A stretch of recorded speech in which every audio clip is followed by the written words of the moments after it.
Bismillahirrahmanirrahim. Assalamualaikum warahmatullahi wabarakatuh. Perkenalkan, nama saya Keisha Aurelia Syukurkoto dengan NIM 2214 10020, jurusan Ekonomi Syariah kelas A.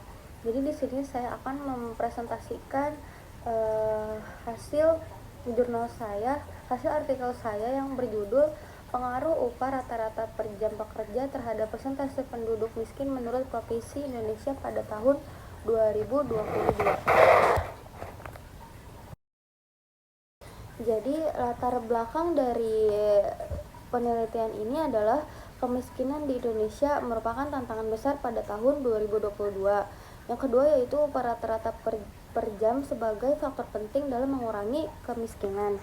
Yang ketiga, masalah sosial. Kemiskinan menghambat pembangunan ekonomi dan mencerminkan kesejahteraan masyarakat.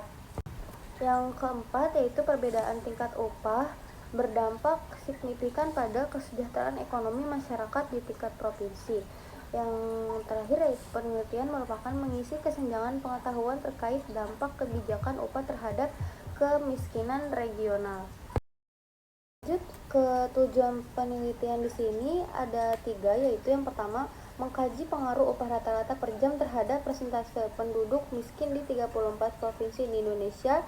Yang kedua yaitu fokus pada faktor ekonomi lokal seperti biaya hidup, struktur industri, dan tingkat inflasi. Yang ketiga memberikan wawasan untuk kebijakan ekonomi yang lebih efektif dan tepat sasaran.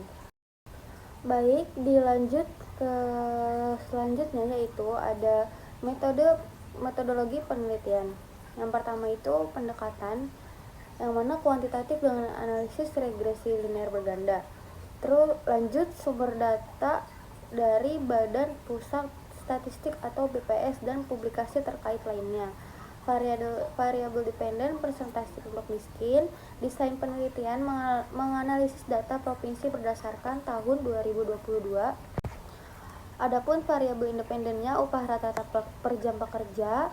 Analisis data menggunakan perangkat lunak statistik seperti SPSS atau Stata dan heteroskedasitas dan Excel.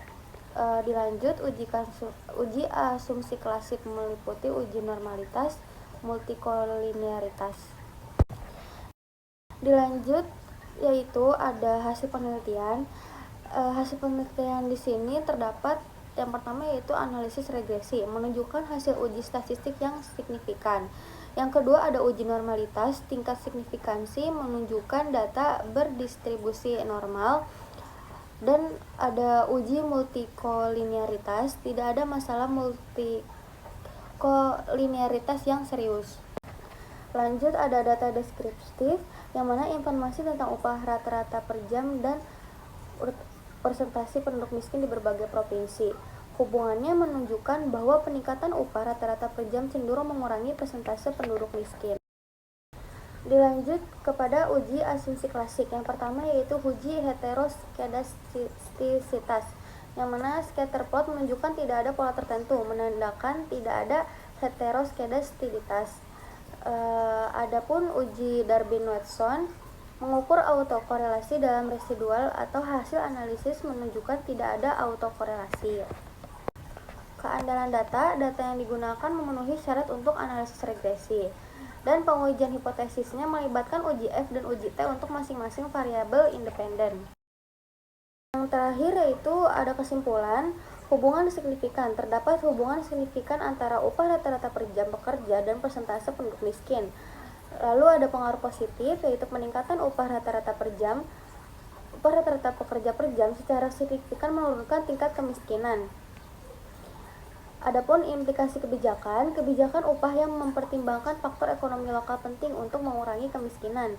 Yang terakhir yaitu rekomendasi, perlunya kebijakan ekonomi yang inklusif dan berkelanjutan tingkat provinsi. Mungkin itu saja yang hanya bisa saya sampaikan, kurang lebihnya mohon maaf.